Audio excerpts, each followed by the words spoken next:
Yam Mavahai Tejasvinavadhitamastu ma Vishavahai. Om Shanti Shanti Shanti.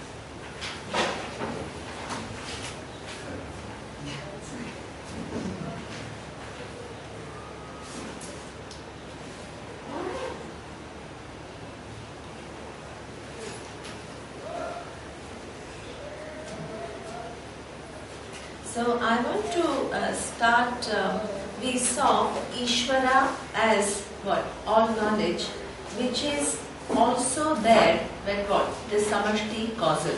Samashti causal means what? The potential which gives rise to the physical and subtle through what? The laws. Right? This is what is meant by the causal.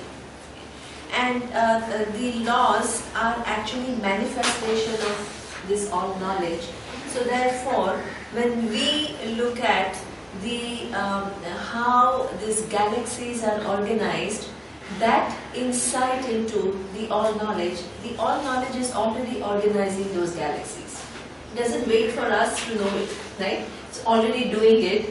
When I look into it and I try to understand how it is being done, the discipline of knowledge is what I call astrophysics. Okay?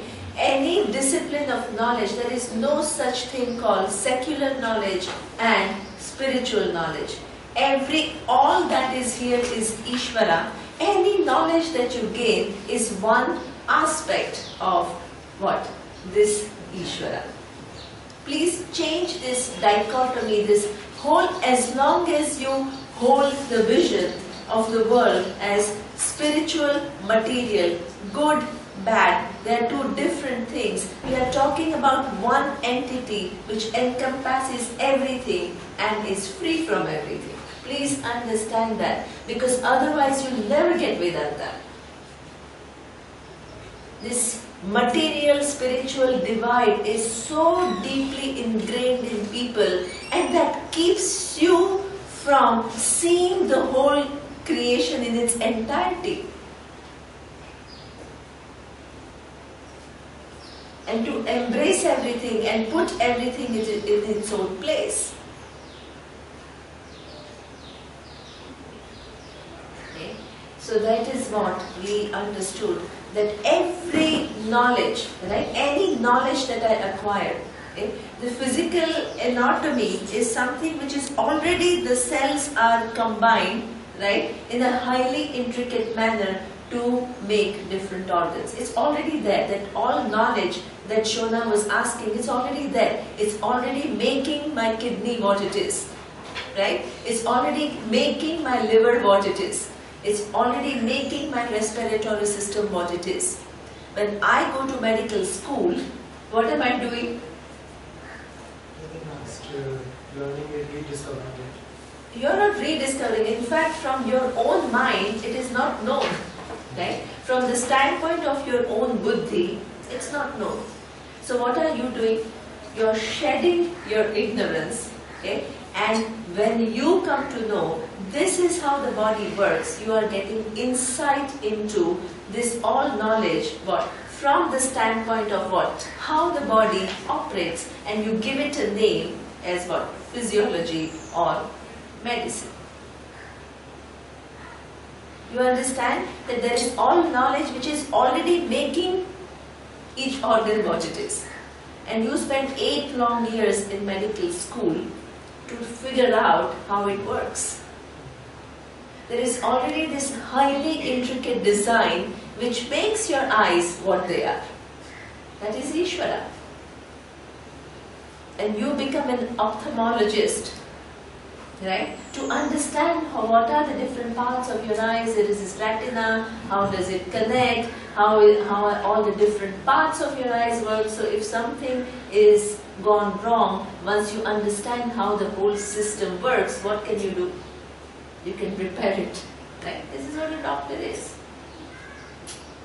Is doctor producing is making the eyes? The eyes are already made with the knowledge, incredible knowledge. That incredible knowledge which makes every eye what it is what we call manifestation of Ishvara. Okay? Don't look for some all knowledge somewhere else. Right now, it is everywhere.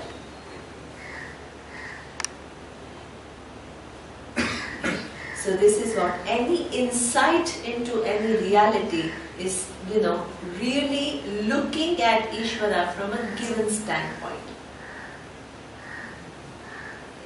Now, yesterday, Savita asked a very, very interesting question, because she then, towards the end, she asked, so then, I think she did try to connect. So what is, you talked about Ganesha, so what was in your mind? Because I would like to elaborate on that.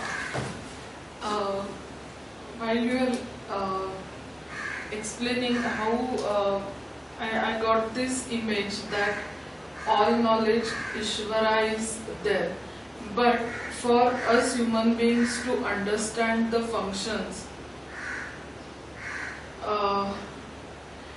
one department is, one portfolio is given to Ganpati Bappa for intelligence. Then one portfolio to Lakshmi, well, not in material terms, but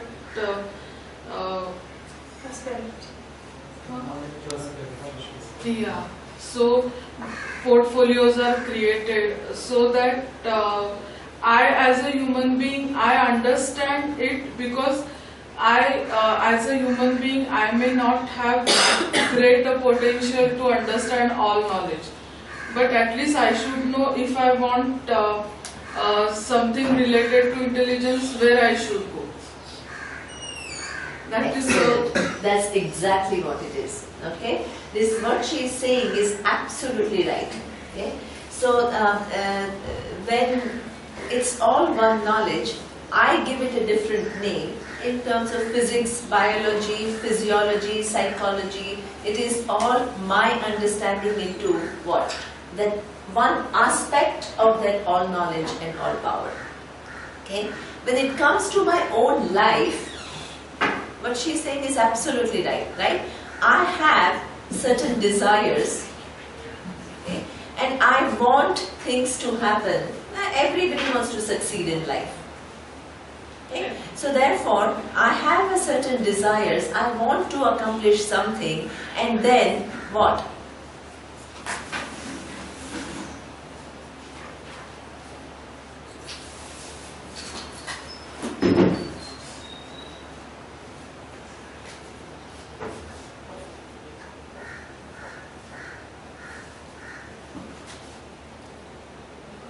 I want to accomplish something, right? But I find that there is an obstacle. Okay? Now, how do I understand this obstacle between what I want to achieve and what I can achieve?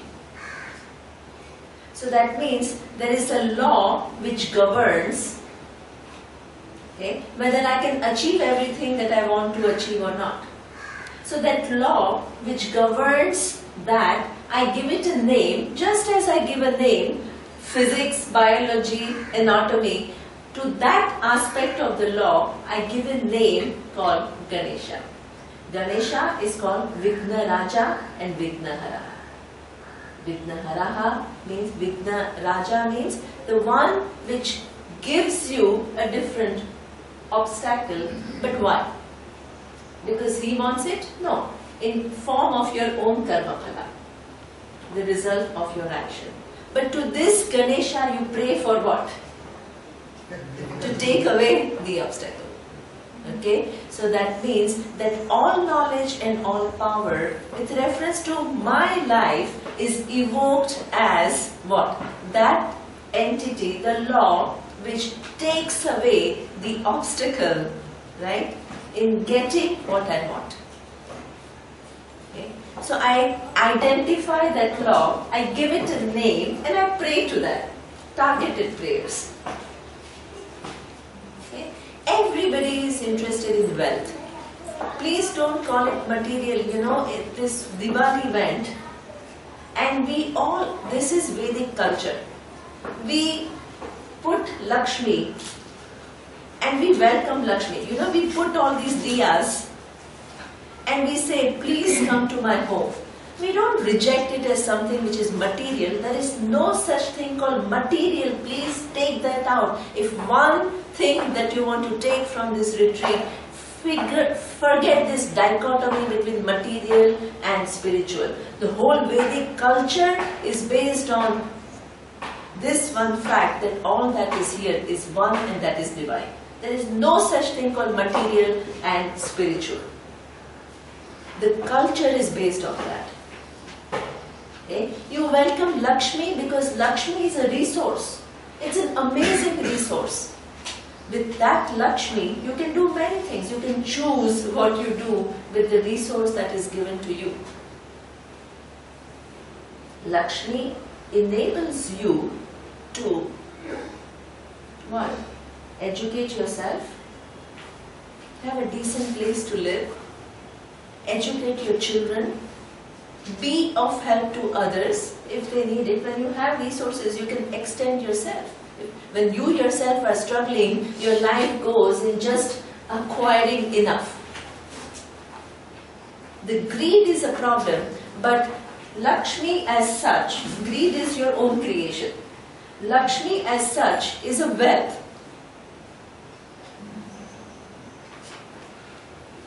Okay? And that wealth is a resource. And even Lakshmi, so therefore everybody wants to have enough what? Financial security. Because if you are struggling for your financial security, you will not be able to come and sit here and listen to Vedanta. Okay? Everybody wants, you can come and sit here and listen to Vedanta, but nothing will go in if you are not what? Your mind is not trained to think logically. So that means Lakshmi is also very useful in giving you education that will make your mind trained in a way that you can go through systematic process of, learning. It will not be possible without blessing of Lakshmi.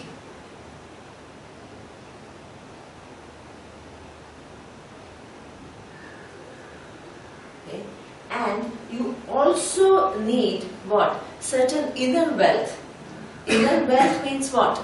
You can't continue to be, this morning Priti was saying, just a consumer. Okay? I want this and I want this and now I want this and I want more of this and I want more of this. You need to have what? A certain inner wealth inside where you graduate from being a consumer to be a contributor. That is the inner wealth that we are talking about. You need Lakshmi's grace for that. Invoke her grace. Ask for it. What did we do yesterday in a prayer? We did a prayer to Vishnu and we did prayer to Lakshmi. We are not saying that now we are Vedantins, so therefore we are indifferent to Lakshmi. No, we need Lakshmi all the time with us. We need all the resources so that this study, which is an amazing study, what can be fulfilled. The inner growth is an inner wealth that is another aspect of Lakshmi.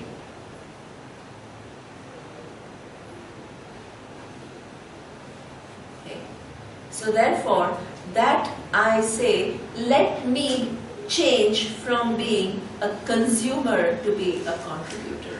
And a contributor, not with this attitude or an ego that now look at this, I'm giving this to this one and I'm a big philanthropist. What? The reality of life is, as Shona was saying, you can never give as much as you have got in life. This is reality.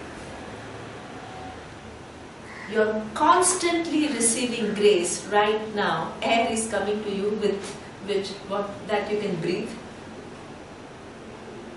so that you can be alive.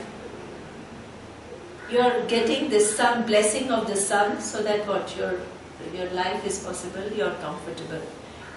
At every given, you just few hours, a few minutes ago you had your breakfast, whatever you had. How many people worked for it to be there for you? Countless. If you start with what? The one who produced the food, the one who transported the food, the one who cooked it for you, the retail shop which carried that food, the wholesaler, the transport, the person who cooked it, the person who served it. Hey, the whole universe is working for you to satisfy some of your most basic needs.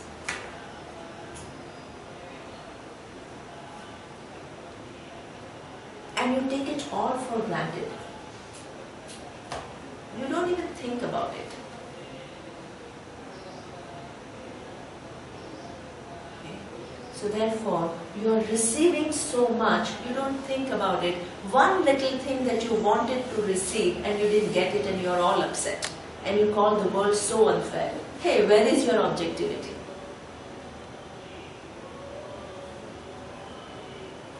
Constantly in a complaining mode, constantly in a dissatisfactory mode.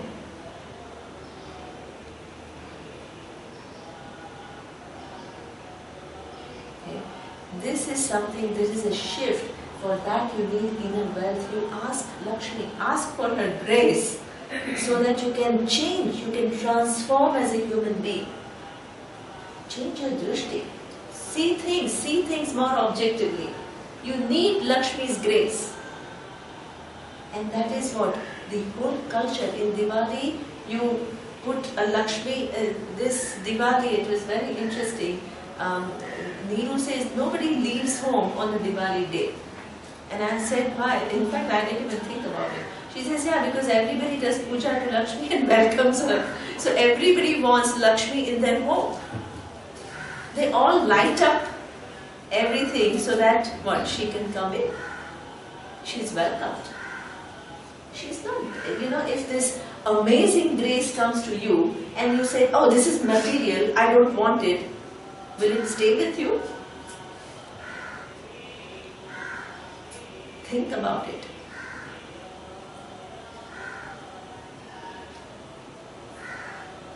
Okay, welcome it. But be wise enough to see how to use it and not take to what?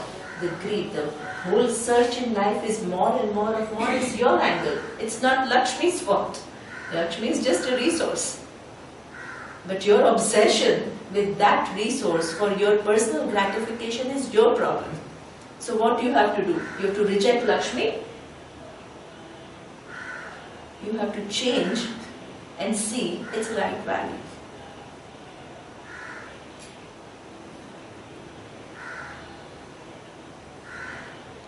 Okay. The whole Vedic culture, very, very good point, Sarita, that all knowledge seen from the standpoint of how much wealth I have, what form of wealth I have. There are certain laws, that laws I give it a name, Lakshmi.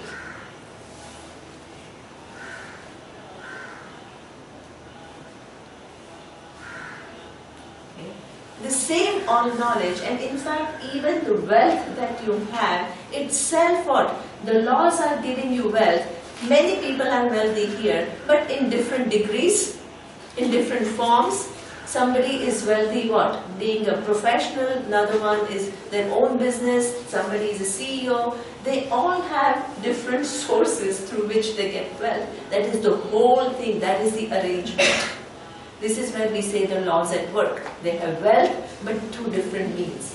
infinite possibilities. Lakshmi is at work. The laws in form of who gets what wealth, in what form, in what degree. There are nuances within nuances within nuances. Appreciate that. That is a mind which is ready for knowledge. Not the mind who's simplistic and this is this and this is that and highly opinionated and highly differentiating without even knowing what all this is here.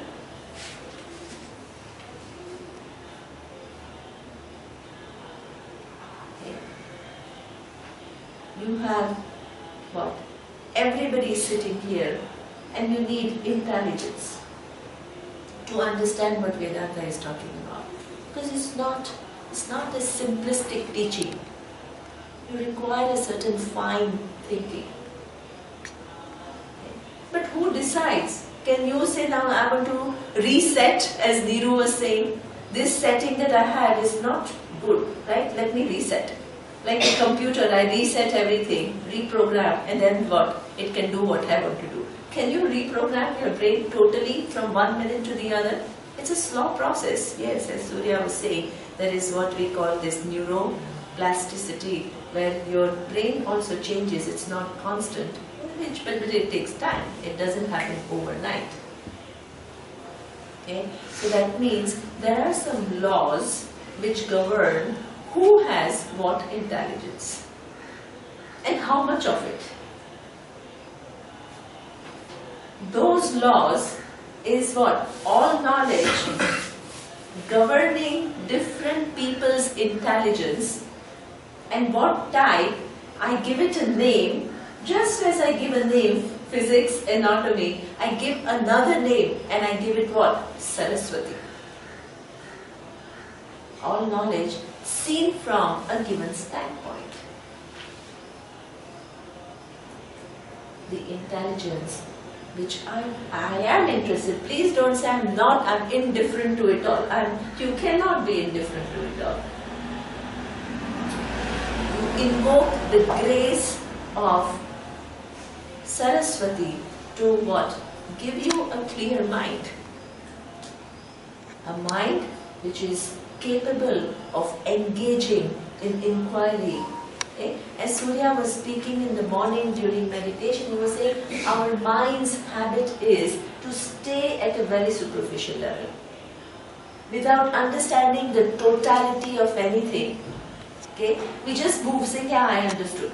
We understand everything superficially and then we want to understand everything quickly and get the whole picture quickly. That quickly, we just miss the whole thing.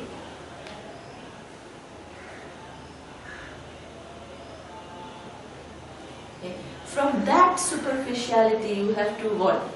Make an effort to gain certain depth from which you can dwell on one given idea for a long time and see all the different aspects and all the different nuances of that idea so that it is captured in its totality. You need that type of mind. And there are so many ideas that are given in Vedanta in these 4 days. How many new things have you learned?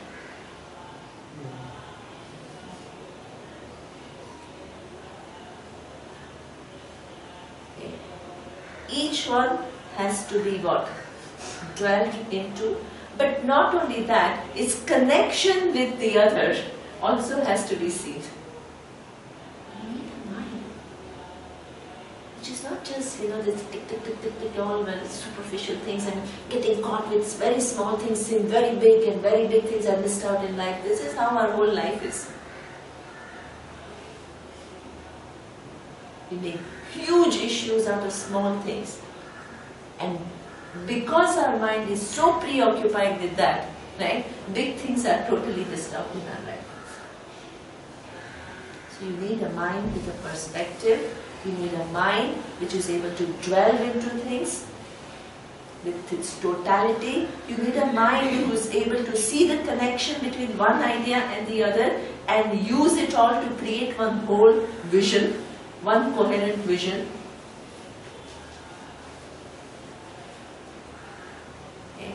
ask for help.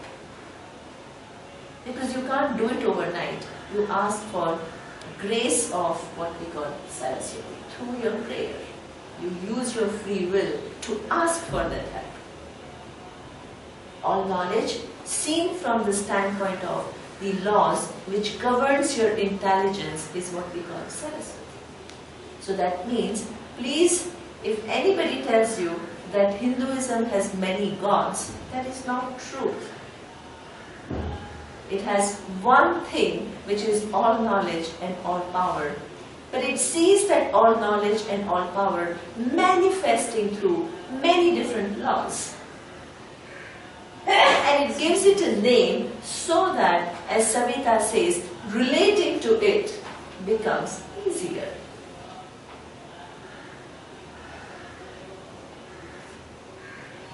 Okay?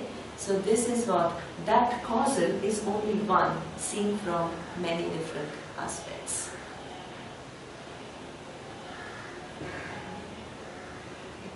Now, I need to remind you about two things.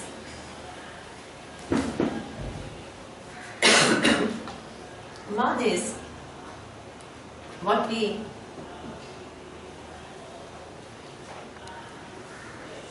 saw yesterday briefly, and that is with reference to Shona's question. Okay. And which is a very common question of everyone, and that is that, okay, what was that first karma, or what was that first so-called the causal, right? That is something that everybody wants to find out. Okay? Because after that, everything else makes sense. Okay? So in the, as I explained to you last night, when I want to identify the first, okay, the assumption, in the implicit assumption which is there in that question is that the things are linear. Okay? So that means there is a line, and I want to find out what was at the beginning of this, right? Because now I find myself somewhere here, I want to come to here, this point. Okay? So therefore, what we say is that the very thing that we are talking about, which is the beginning, right, that the linear creation itself is not the vision of the Vedas. Okay? We talk about cyclical nature of creation. Okay? Cyclical nature of creation means that before there are what we call cycles of manifestation and unmanifestation. Manifestation, unmanifestation. Manifestation, unmanifestation. Okay? So, what do you call a manifest creation? What? Sorry? The universe, exactly. So, what is this universe? Wonderful. Wonderful. Okay, so now let's use what we have studied in Mandukya Upanishad to see everything from that standpoint. Okay, when you say there is a creation, what you are saying is what comes into manifestation is what? The physical and the subtle. The Virat and Hiranyagarbha. Okay? The Virat is the entire physical world, and Hiranyagarbha is what? The entire subtle world which goes along with that physical world. This is what we call manifestation. Okay? Before how, based on what this manifestation comes? What is there? Causal. Exactly. Okay? The causal is there, what? Is very much there as a potential, okay, which brings about this subtle and physical. Understand?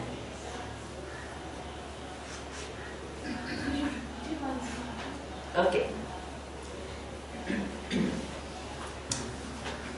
You are looking for, right, when you say tell me what is the beginning of this creation, what you are saying is, now you think that the creation is what? Creation of forms and names, right? So therefore, what you are talking about within this Mandukya methodology, what you are talking about is coming off the subtle and the physical. That's what you are asking. Right? Because creation is subtle And physical. Right? So now, what is Vedanta showing you? This cause for it. Exactly. The cause is what? It's still potential. What is creation? It's very much there. Right? What is creation? When that cause brings about the manifestation, which is what? The physical and subtle. So that means what we are saying is that causal is always there. Don't think that before this subtle and physical came there was nothing. It's dormant. It's dormant and then it manifests. Like every day, your dream world is right now unmanifest. It's dormant and it will manifest. Then it will become unmanifest again. And then it will manifest. Every night it happens. The potential is there, then the world is projected, then the whole world is what? Withdrawn. Then again projected, then again withdrawn. This is at an entire level. Okay? Then unmanifest, exactly, it was dormant, and then it becomes what we call creation is what? The manifestation. From that causal, which was dormant, comes the physical forms and the subtle forms, which is what we call creation.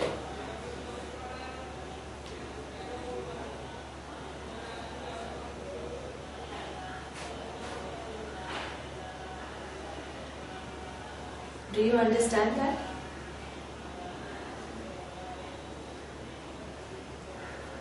Okay. So therefore, this is dormant and manifest, and this is something which is an endless cycle. And what Vedanta says goes much more with our observation, because as I explained yesterday, okay, you can never find what comes first, the seed or the tree.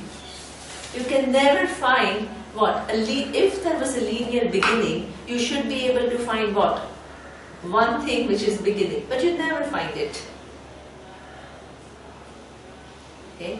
You should be able to find what is first, chicken or egg. You should be able to find who is the first father, but you never find it, because the assumption is, behind this question, the assumption is the universe or the world is linear. Actually, it is cyclical. So you don't identify the beginning.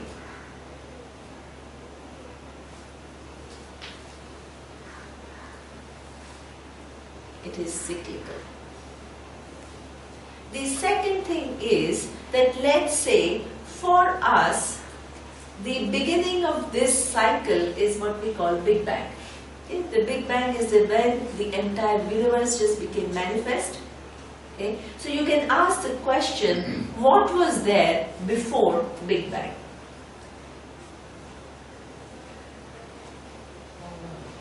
You cannot, exactly, you cannot say there was nothing. Because from nothing, everything cannot come. So now, what Vedanta is saying? All knowledge. There is all knowledge was there. How was it there? As unmanifest. And then it became what? Manifest. That is the event where this all knowledge becomes manifest. That event we call Big Bang. Like in your own dream world, all of a sudden, what? You go to sleep, there is a deep sleep, and what? It takes many hours for you to make mountains, rivers, characters, everything. Does it take you what? It all one shot. The whole manifestation has come. So that would mean, Neema, that in that one shot like this, the tree and the seed, the chicken and the egg were all there together, all of it, right? Absolutely. So there's no question of which came first. And then, exactly, and also what happens is, as Surya said, in that manifestation also could be that the very tiny life forms came into being, and over a period of time, they evolved to become all these different forms through series of cause and effect relationship. They have been programmed from the beginning. And then there's a program for the whole, how it is going to move, right? So for example, your presence here today is connected to some major events on this earth. There were dinosaurs, right, on this earth. And as long as there were dinosaurs on the earth, the mammals did not survive because the dinosaurs consumed all the mammals. Okay? Then some event, made the dinosaurs extinct. Okay? And then mammals started surviving. And then there is this human being. So now, who is connecting all these events? Through what we call series of cause and effect relationships, which is what? All knowledge, all at work, at every given point in time.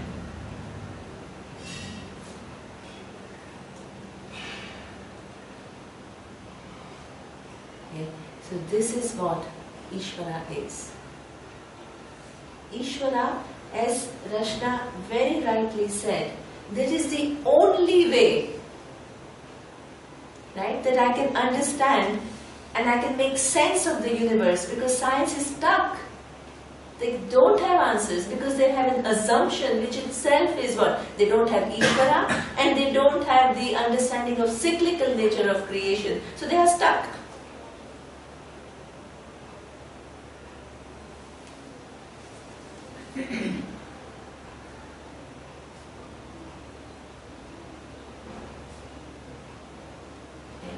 So this is where Vedanta is not ordinary, it walks in and it makes you see how the things work. So now, this cause, now how do you can ask me one more question. If you don't ask, I will make you ask it.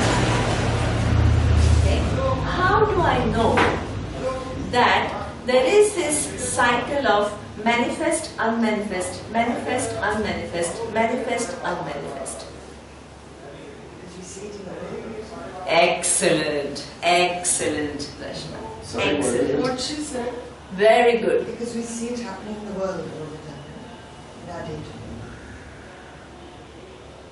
Can you explain? Wonderful. What I understand. Like the circle of life and death also would be a part of it, or no? Manifest and unmanifest. And everything is changing, like even the plants, flowers. She is right on the point. Once Neeru said, whatever you need to understand is given to you. Cues are right here in the world. Cues are all right here for you to solve the If puzzle. the world is a rahasya or this whole thing is a rahasya, the answers are right here. Right here. Okay? Because nobody knows what was before Big Bang. Okay? But this idea of manifest, unmanifest, manifest, unmanifest is not only with reference to before Big Bang and after Big Bang, but while the so-called manifest creation is on, as Rashna very rightly says, even within that manifest creation, there is a constant shift between manifest and unmanifest, manifest and unmanifest. Okay. The second, which was unmanifest 1 second ago, is manifest now. And the second, which is manifest now, by the time I finish the sentence, it has become unmanifest. So just like in Ishvara, there's a physical and subtle, and therefore the forms of physical subtle. Same way, even in manifest and in the original, there's manifest, unmanifest, and even in the larger picture is manifest. Exactly, Shuna. Just as you see little bit of what is happening really out there, what is equally happening here. This is how Ishvara is. So the cues are right. Yeah. Tree and seed. So that means there is one event which we call Big Bang and before Big Bang, which is a potential where all knowledge is there. In that all knowledge, right, the entire time, space and all the objects were unmanifest. Okay? Big Bang is an event which is where time, space and all the objects become manifest. Okay? But in that manifest creation, constantly there is a change. Something is becoming manifest and something is becoming unmanifest. What was manifest 1,000 years ago is not manifest now. What is manifest now is not going to be what? Manifest 300 years later. But not only 300 years later, but even the next second. So that means that pattern of manifest, unmanifest is still continuing even though the universe is manifest. Right? But before the Big Bang, you said there was obviously knowledge already existed. All knowledge. This is what we call the causal, right? When you look at this Mandukya Upanishad, when you talk about creation, what are you talking about? You are talking about what? The creation is the subtle and the physical. Okay? So what are we saying now? What did you study in Mandukya? There is subtle, there is physical, and then there is what? Causal. So that means when the creation was not there, which is the physical and the subtle, what was still there? Potential. The potential, the causal. Okay, that all knowledge in that causal form. What do you call creation? When that physical and subtle comes into. Exactly. But this is not proven either, right? This is what I'm showing you two. That's why I show you two. No, I'm giving you all the supporting logic, right? What the first supporting logic is, if the creation was linear, you should be able to find the beginning, and you don't find for not only this, but for anything you don't find. The second thing is that the linear, when I say, then I only can say before Big Bang there was nothing. But that also logically does not make sense. I'm giving you all the supporting logic. Please understand what I'm trying to do. The third thing I'm saying is that otherwise it will just remain a belief. The unmanifest to manifest will only remain a belief. But while the creation is going on, that thing is already still going on. Yeah, manifest, unmanifest within the manifest creation. So it is so logical, it puts everything which is unknown through science in its place, which otherwise cannot be explained. You understand? There are three supporting logics that I'm giving. I'm not just asking you to just accept it as unbelievable, but because Vedanta is saying you accept it. No.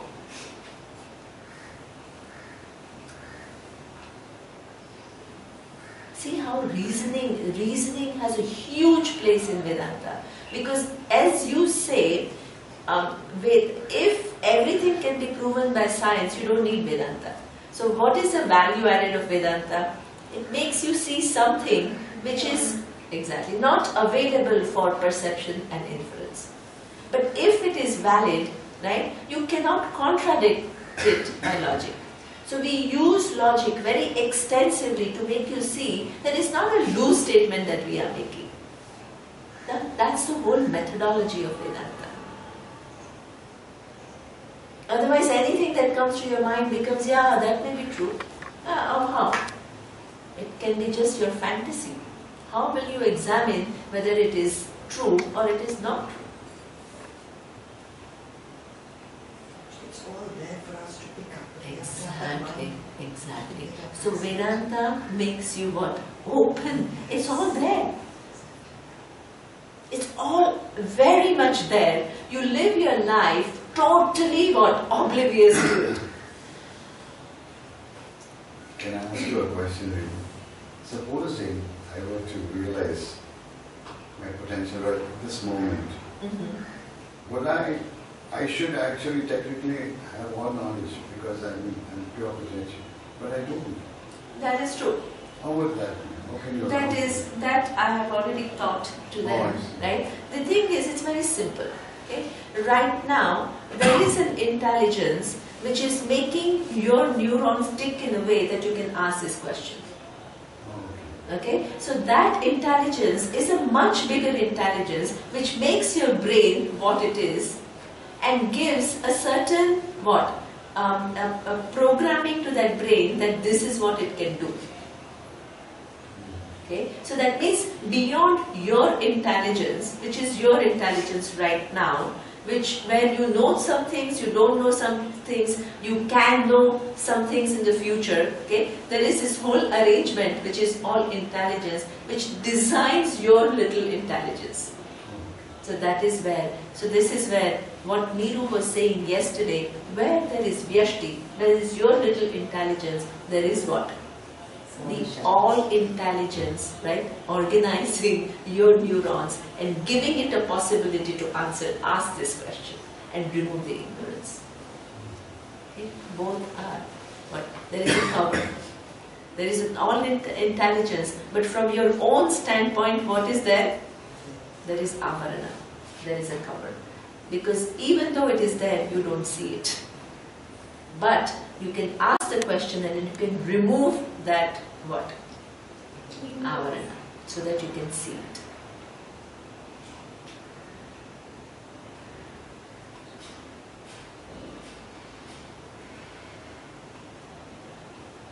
Okay, so am I answering your question? Yeah. Okay. So now the last point that I want to make before we proceed to the next fourth part of Upanishad is, now this is something that you must understand. When you start Vedanta, before you start Vedanta, you have a sense of I. You are conducting your life, you've done many things in life, and you keep on saying I, right? So what is this I that you are talking about? People don't really know what is this I that they are talking about. So now, Mandukya Upanishad tells you that this so-called I that you are keeping on using has three aspects, right? One is the physical, the other one is the subtle, and the third is the causal. Yes? Right? Now, before Vedanta, you're not also talking about I, but you're also talking about what? The cause of the universe. And you have all different opinions about the cause of the universe, starting from there is no cause, to the cause being something there but away from you. And in that away, you have different names, and you can have bitter fights that this is the name, this is the God that I have, and that is more valid than the other. Okay? So you have not only you have notions about who you are, which are all vague, you equally have notions about the cause, which are all equally vague.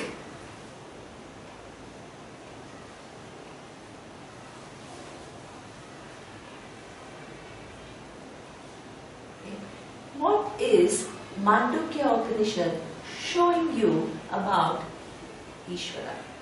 Just as about this I, it shows you that it constitutes of three parts: physical, subtle and causal. What is Mandukya Upanishad telling you about entity Ishvara? Using what we have seen so far. Think about it like that. Otherwise, it all will become mechanical. Everywhere. But everywhere means what? Now you use this model to answer the question. You're right, it is everywhere. But using this model, what does it show you? Because Ishvara manifested the whole universe. So if he has manifested the whole universe, he has to be in every part of what he has created. Excellent. Excellent. Now how would you, this is a correct answer, Rashna, it's absolutely correct. Okay. What Rashna is saying, it is everywhere. Now what we saw in Mandukya is what is everywhere. What we say is what? The entire Virat, right? Which const where what? Which is the sum total of physical, okay, and the entire Hiranyagarbha, which is what? The sum total of the subtle, and it is what? More. As Surya says, at any given point in time, okay, what is there is only a partial thing, because what was in the past is not manifest now, and what is manifest now will not be there in the future. Okay, so that means the entire physical, okay, is what? The manifestation of Ishvara. So now, Virat as an entity, is it separate from Ishvara or not separate from Ishvara? Not separate. Exactly. Hiranyagarbha as an entity, is it separate from Ishvara or not separate from Ishvara? Not separate from Ishvara. You get the logic?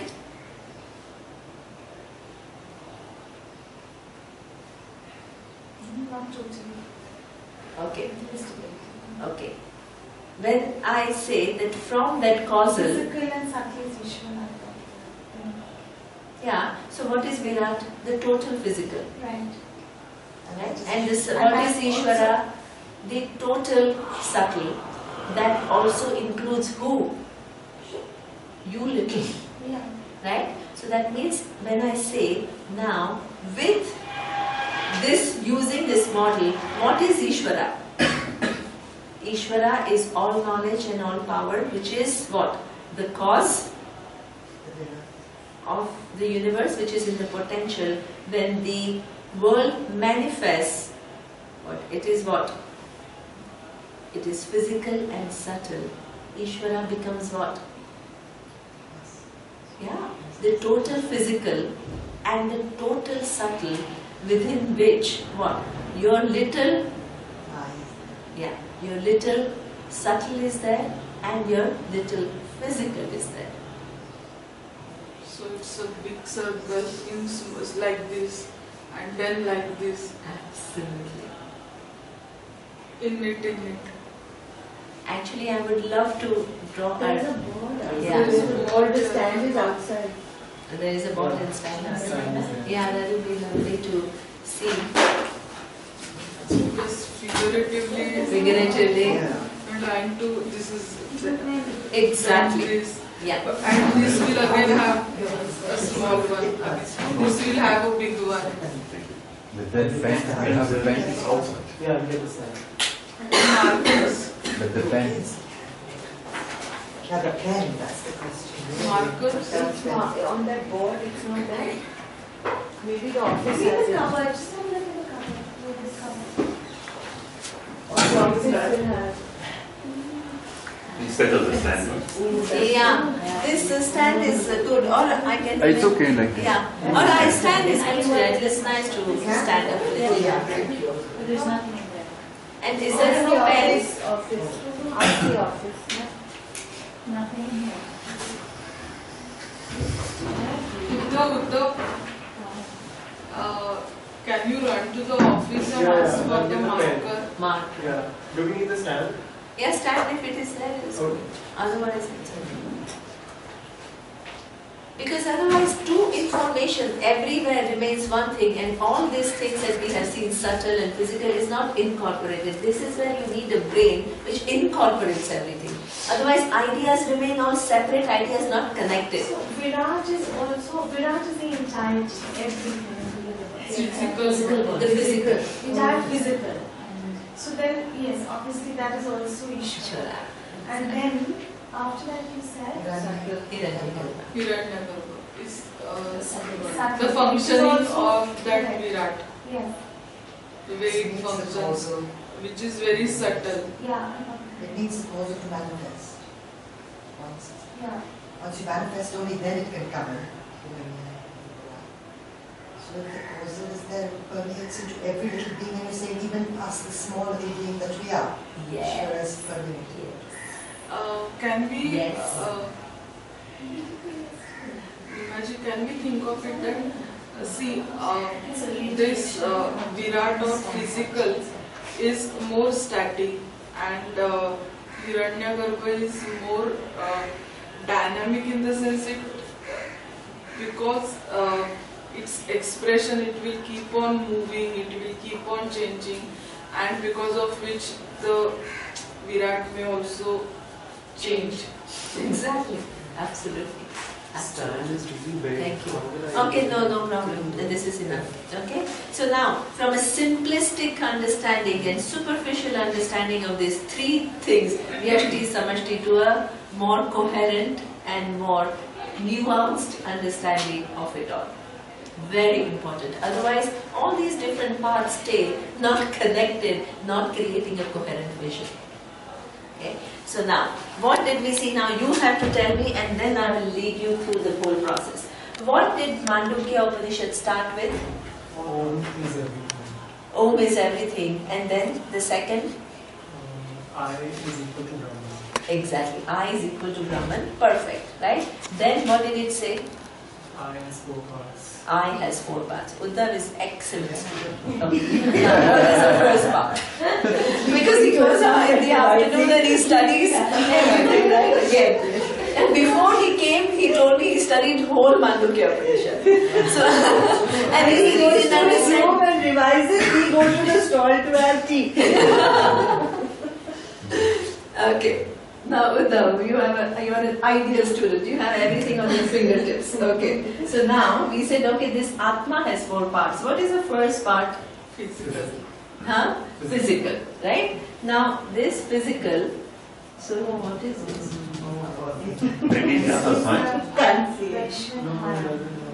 He only had No, one. I think it's because of the cold.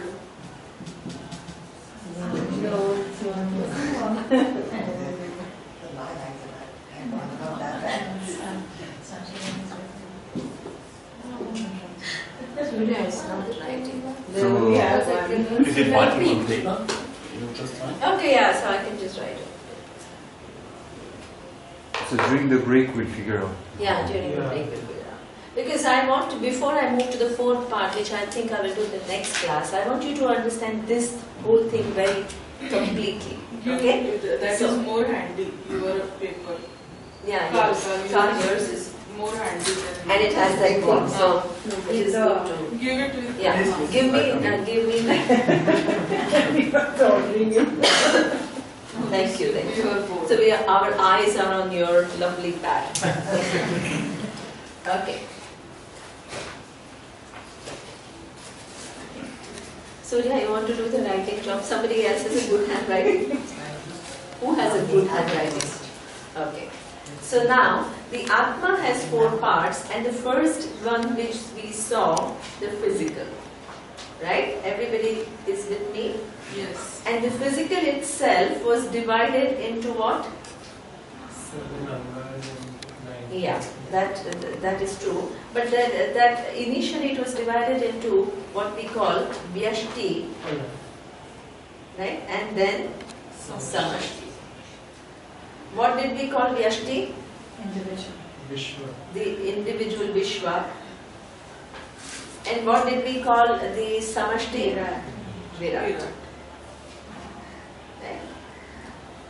So as the Surya said very nicely last night, don't think of Virat as only the sum total of individual. Why? Of the past and the future. So the Virat is only showing a part of it at present. Understand? Yes? What is the entire physical universe that is existing now is what? Different from what was existing 100 years ago. So Virat includes the past and the future. So what is at present is only a partial physical manifestation of Virat. It's not just the sum total of what is existing now. Understand that. In all the three colors. In all three Yes. colors, right? Then, whatever is the second part, and then as Uddhav says, we gave some details about what is this Vishwa, 19 mouths and 7 limbs, and we gave the same kind of a thing, imagery to the Samashti, right? Then we saw that there is this what we call subtle. Okay. And what is this subtle? Tejas. Okay, so that is Tejas, which includes what? All these subtle functions, right? There is one thing which is the physical sense organ, the other one is what? This subtle part which makes the sense organ do its job and change over a period of time. Okay? Even though the physical remains the same more or less. Okay? So this is what we call subtle. There is an individual subtle, which is what we call Tejasa, and then there is Samashti subtle, which is what we call what?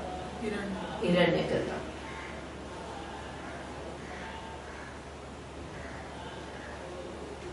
Now, then we think that this so-called I that I have, okay, the only thing that I know is just, my physical body and my mind and all the functions of my prana and functions of my what? My eyes and what my legs can do. But then it says that this I is not just physical and subtle, there is a continuing link. And what is that? Causal. Okay? So this causal, what do I give a name? Prana. Okay? So there is what we call the causal, which is prajna. Okay. And what is the samashti causal? Ishvara. Okay?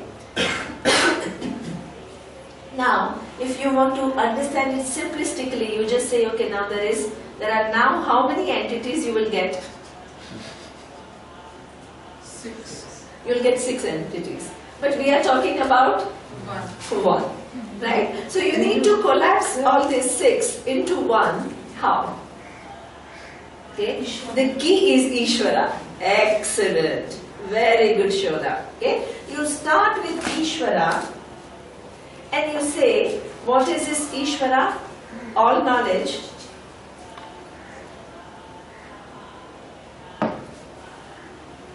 And all power, which is what we call Maya.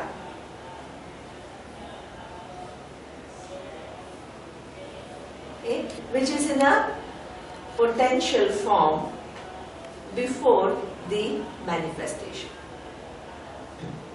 When we talk about, so that means Ishvara is there, all knowledge and all power in an unmanifest form.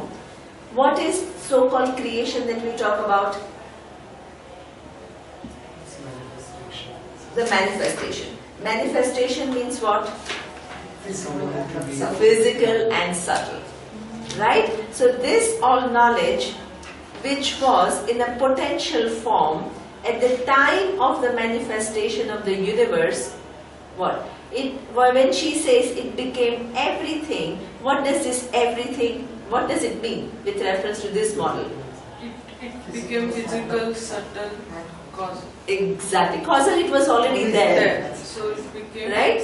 So when we talk about the creation, we are actually essentially talking about what? Physical and subtle.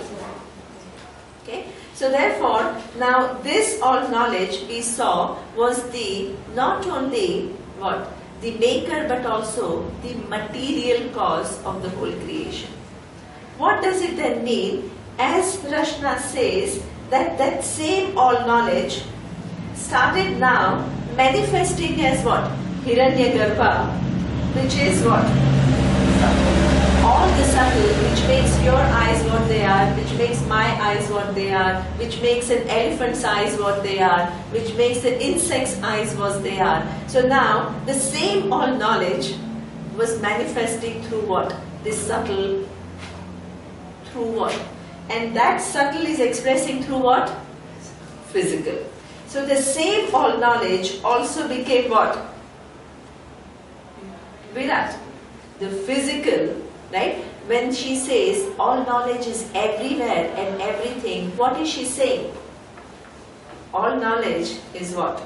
Is now appearing as what? Virat, which is all the physical forms. And what? All the subtle, which makes what? Which gives individuality to each given entity, which is one is different from the other. Okay? So that means in this Virat and in this Hiranyagarbha, which is all Ishvara, are you there or not? Yes. You are there. Because this Virat includes what? Vishwa. Individual. Right? The total physical includes what? Your little physical body.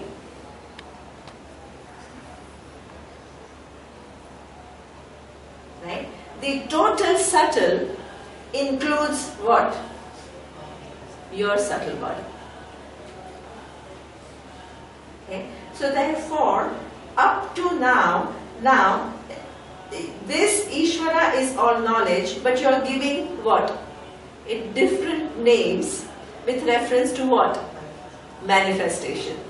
Excellent. Excellent, Rashna. Right? When the same all knowledge appears as what? The total subtle, I give it a different name. I give it what? A name which is Hiranyagarbha. But don't think that this Hiranyagarbha is different from Ishvara.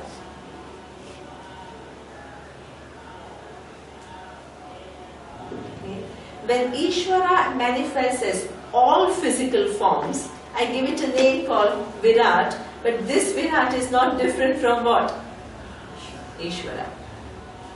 But with reference to the physical manifestation, I give it a name, Virat, and with reference to the subtle manifestation, I give it another name, which is what? Hiranyagarbha. Okay. Now in that Virat, you are very much your physical body. If Ishvara is the entire physical universe, your physical body is included in the physical universe or not? This is what Niru was saying. Wherever there is Vyashti, there is Samashti. And vice versa. There is Samashti, Wherever there is Samashti, there is Vyashti also. Absolutely. Yeah. Except in this undifferentiated form. Right. In the unmanifest form. Where there is no differentiation.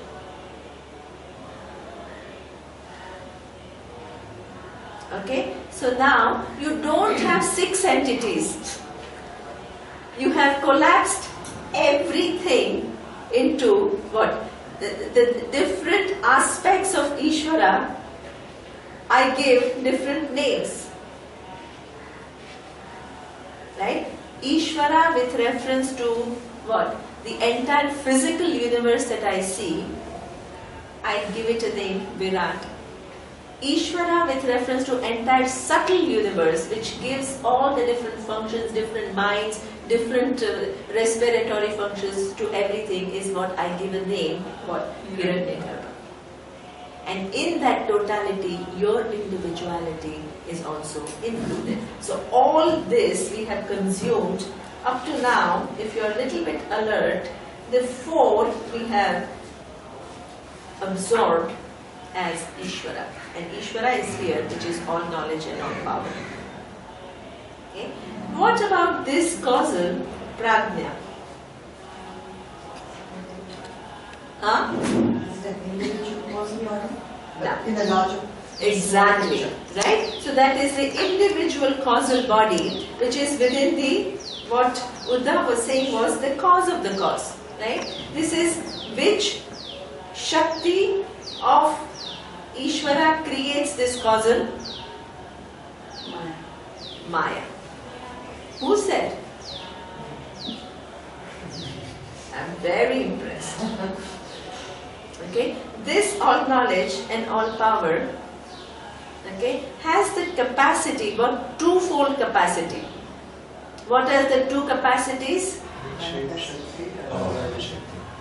Wow, you people know everything. In 4 days, I can't believe. Surya was telling that, you know, in 4 days, what these people have learned, it took us maybe 10 years to learn. Yeah, it's true. What he said just now, does that mean manifested, unmanifested? I don't understand the No, that's shape and avaran. The two Shakti, okay, So Maya. right? One is the Shakti to project. This all knowledge has a Shakti to project. Project this whole universe, which includes physical and subtle. And this all knowledge itself permeates everything. Okay? But there is also this Avarana Shakti where what? This all that is Ishvara is not known. Okay? So what is the function of this Avarana Shakti of Maya? You think you are an individual. Right? So now, even this is a function of this individuality, is also a function of what? Avarana Shakti of Maya. Because if you knew that all that is here is Ishvara, which is manifesting in many different names and forms, there would not be any ignorance. Maya has made it. Maya has as though made an entity, us, who thinks that, what? I am an individual, separate from the world, separate from Ishvara. Avarana Shakti of Maya is a projective power. The one is a projecting power which projects the whole universe. But if in the projected universe, if everybody knew that everything is just a manifestation of one reality, there would not be any problem. Okay? But that means we don't know this reality. This is then Avarana. Avarana means a veil. So that veiling power makes us all operate in the world as though individuals, not seeing that everything is just a manifestation of Ishvara, but as separate entities, what? Distinct from the other. Okay? So what gives us that individuality is what? Individuality where we think we are distinct and separate from this whole thing is what? Avarana Shakti of Maya. So the Avarana Shakti of Maya gives rise to this cause. This cause, which is what? An individual, which is what we call Jiva.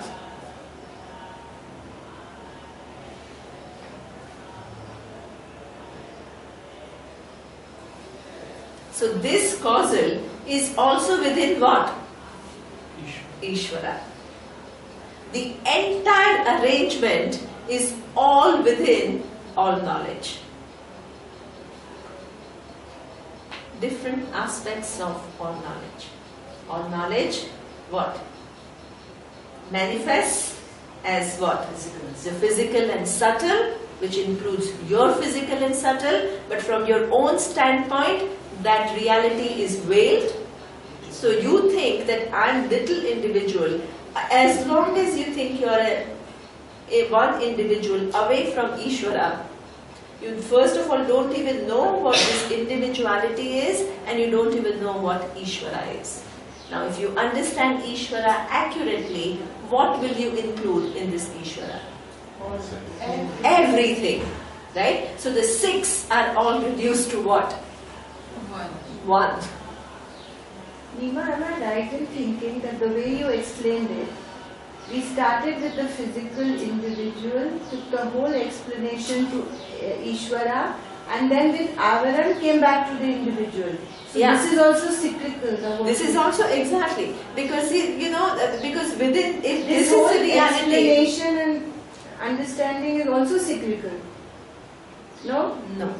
What I'm saying is that if all this is Ishvara, right, and this is Ishvara which is manifesting as everything, okay, if there was no ignorance of that, it would just be like that, right? But because there is this factor of ignorance which gives rise to this individual, and that individual doesn't even know what this my individuality is, and also doesn't know what Ishvara is. That's why you feel limited and small. Exactly. So in the grand design, is the purpose of this veil making your life purpose, your life journey to remove the Remove the veil? veil. And in doing so, Yes. you have a purpose to your, because it would be easier if we just didn't have the veil, right? Yeah. But the life But journey, the life is journey is to make discover each that. individual remove the veil in their own way and in their own. Exactly. Exactly. The life purpose is, because it's all that is here is one. But how many do you see? Before you came to Vedanta, how many did you see? Did you see one? That means the appearance fooled you. Fooled you to no end. And it will continue to fool you till the time you come to a teaching which shows you, hey, do you remember Surya's first thing? The cow tied and the cow freed. Does it make sense? It's already there. We haven't created anything new. Already, before you came to Vedanta, the world was like this. But what was your understanding of the world? So again, in the grander scheme of things, you're given free will to True. choose whether you want to stay with the veil or remove it based on your readiness, which is dictated by your karmic balance. Okay. Excellent breathing. Excellent breathing. Excellent. Can you explain again? It's all brilliant. What's possibly looking at the different names, Vyashti and Virat and... Because there are differences, right? You can't be simplistic, Rashna. And you said, oh, these names of mountain and rivers and all is confusing me. If it is one, why don't you just call it one? Because you can't afford to bypass that. Right? Your understanding cannot be simplistic. When we say all that is here is one, then why are you calling one person Shona, one person Riyu, one person Preeti, one person Rashna? Why are you calling? It's all confusing me. Eh? No, because there are entities for which you need different names. Okay?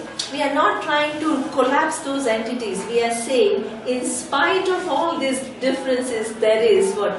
One. It's a different thing. It's insanely, brilliantly, complexly brilliant.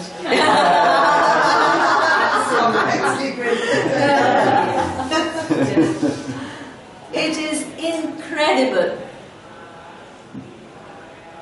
Okay? You need different names because you cannot deny that there is one physical body, which is what we call Vishwa.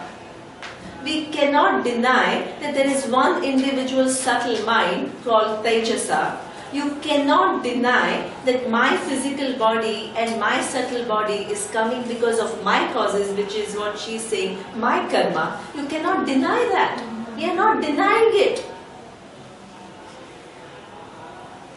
Okay? And we also cannot deny that there is this entire physical universe which constitutes of what? Different galaxies, the sun, the moon, the fire, the earth, the entire physical different forms which are existing on earth. How many species? How many species on this earth? Millions. Millions of species. You can't deny that. We are not collapsing it all. We are saying that is what? Virat.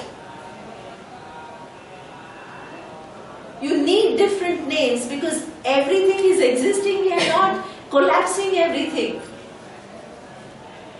And there is this entire circle which governs your mind and my mind and the mind of an elephant and the mind of an insect and the mind of a bird. There is. So you need need different names. You need to be alive to what is.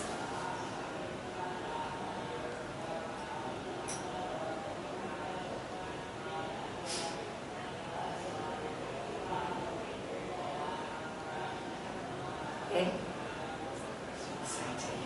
But all of this, it has to be collapsed in what? One all knowledge. That is Vedanta. Keeping everything, it makes you see, ultimately it is just the manifestation of this one all knowledge. But in your awareness, all knowledge is nowhere figuring. What is figuring is what? Just all these forms and a very broken understanding of what all these forms are.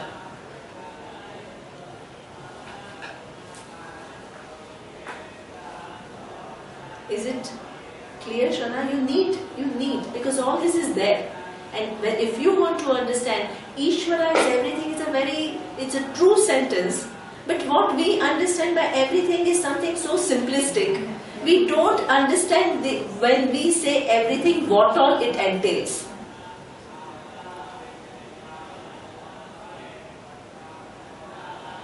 This is what we say, seeing things. Seeing things, it's a refined, it's like, oh yeah, but this simplistic teaching of Vedanta has done so much harm. All that is here is one, and you just have to kind of think, all that is here is one, and one day something will click and you'll be enlightened. That is a ridiculous way of reducing this most refined reality into something it's like, thinking that E is equal to mc square, matter is energy, energy is matter, and I have understood entire physics. It is like that. To intelligently understand the pattern which is also so you can apply it inside, and because this everything means all this. Otherwise, what we would do, we would go to what? This is one, then there are 6, and then there is something else, which is beyond all 6.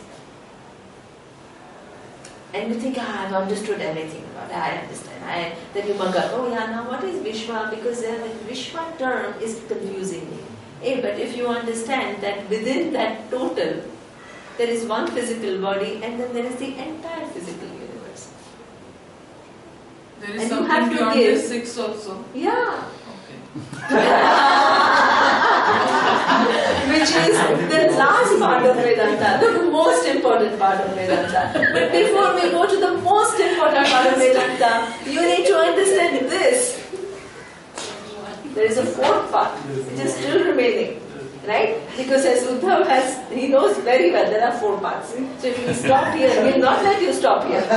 He says these are only 3.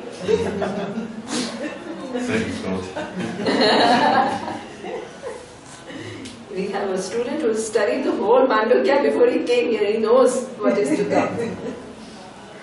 Okay? So there is still more to come. And what is this more to come is something that we will see in the next class. But now, this 6 we have absorbed all into what? One entity. This one entity, looked at from different standpoint, get different names.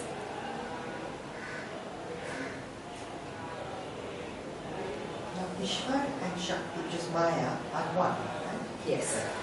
This Ishvara, very good, okay, is all knowledge and also what if you remember here, all power. Okay? With which it does what? Not only does the Vikshepa, not only manifests the universe, but from your own standpoint it avara. That's why it gives rise to individuality. Yes? So that will be on individual, for individual insight. Then each one has to remove this avarana on their own, as Preeti says, right? See, it's like if I want to eat banana, I have to remove You have this. to, exactly, right? And when it occurs in your mind, it doesn't automatically occur in everybody else's mind, because the veil is individually for all of us. And as Preeti says, what is the purpose of my life is, this reality is already what is. It doesn't depend upon whether I understand it or not. Right? So because of my veil, I live my life being totally oblivious to this reality. So what is the purpose of my life? To remove the veil so I can see all that is here is Ishvara.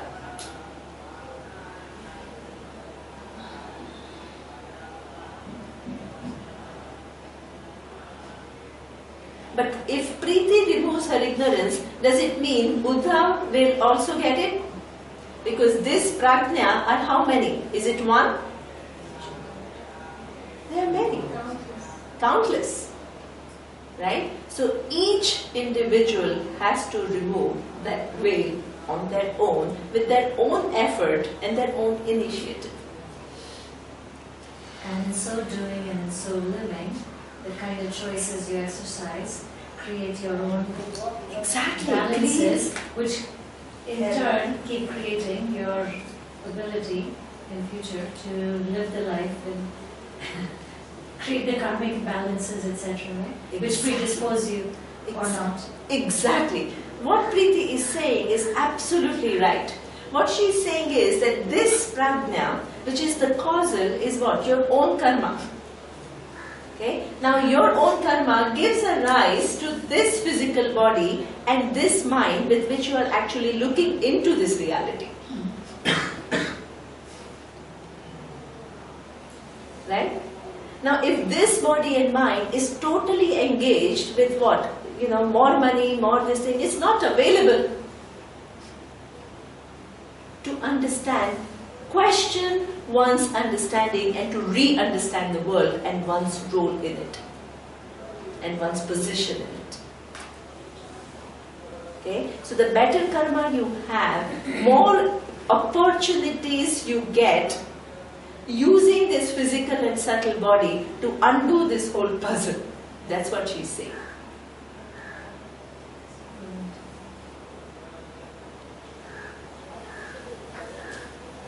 That's why you cannot say that if all that is here is Ishvara, everything is governed by orders, then I just sit back. No. Because you have to use your free will to what? Know it. Right? Choose to know it. This is why anybody who comes to this teaching, they say it is a huge event in life of that person. Because this all knowledge is not something which it's just not something which is beginning at the time of the creation. It's something which is there through cycles of what? Manifestation and unmanifestation.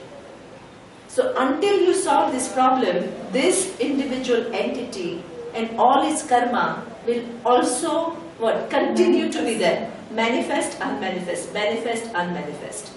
Until you solve this. So if you, in this lifetime, get an opportunity to undo this, it's a huge event. Because this individuality, which is taken for granted by you, is being questioned.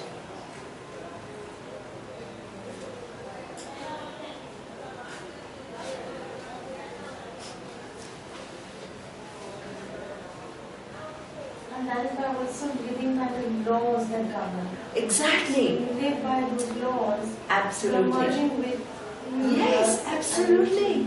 Because there are laws at work, whether I recognize or not. Right? There are laws of dharma at work, there are laws of karma at work. So you have to be very Tuned in. Understanding what the correct law is. Exactly. And sync with it, otherwise you think that it is, but it's not the correct law. Exactly. Exactly. Very fine discernment. Exactly. That means you need to have a refined mind. You can't afford to be simplistic about this amazing, brilliant truth.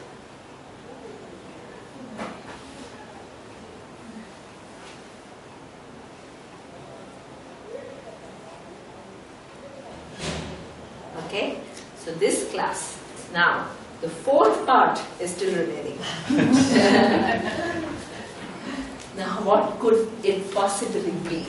That is you need to think while doing Tai Chi. Yeah, we are doing Tai Chi now because we'll go out in the afternoon. You know, this on an individual level, it's like you are aware of certain aspects of your personality.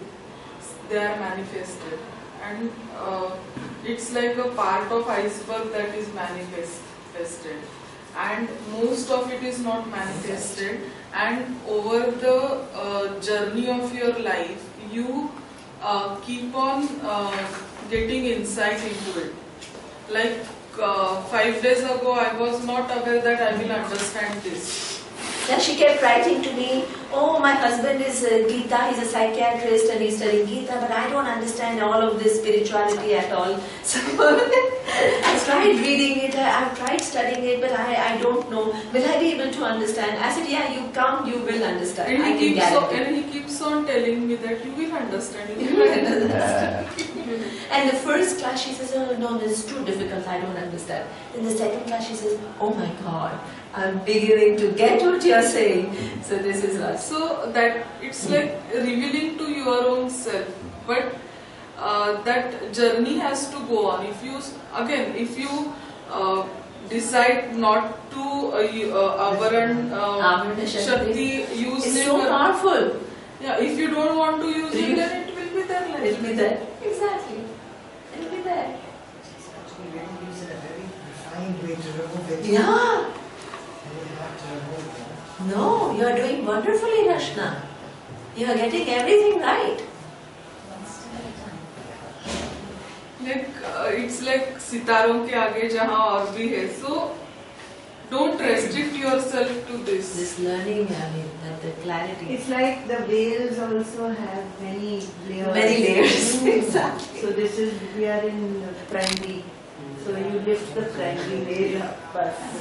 There are layers and layers you and reach layers. the school, now the primary veil you can lift. And that's probably why we have given multiple lifetimes. Lifetimes. This is a tremendously long journey, and as I said, a journey of 1,000 miles begins with one step. So you start one step and then you just keep walking, and someday You'll get it. You will get it. You cannot but get but it. you have to be willing to take But that you next have step. to, exactly. Don't take it for granted. You have to make a step. And you have to pray. And you have to ask for grace. Because this whole veil is where? All knowledge, does it have veil? No. It's not. It's, the veil is, and you need the grace of whom? All knowledge has already had all this knowledge, right?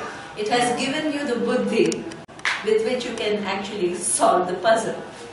So you need the grace of that Ishvara to help you to solve this puzzle.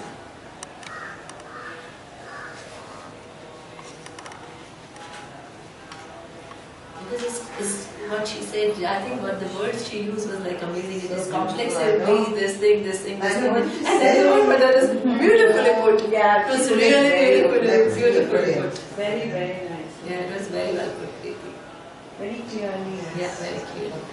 Okay, so we'll stop here. Om Purnamadav Purnamidam Purnat Purnamudachyate Purnasya Purnamadaya Purnameva Vashishyate.